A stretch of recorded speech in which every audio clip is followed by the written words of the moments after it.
Model 1939-85 anti-aircraft gun. The design features of the cannon, the presence of a sufficiently effective remote grenade and an armor-piercing projectile make it possible, if necessary, to use the cannon also for firing at airborne assault forces, live ground targets, firing points and armored forces of the enemy.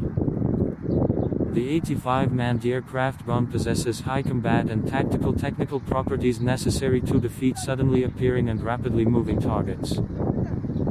The anti-aircraft gun was actively used in the Great Patriotic War both as a proper anti-aircraft and anti-tank gun, and after its end it was in service with the Soviet Army for a long time before the adoption of anti-aircraft missile systems.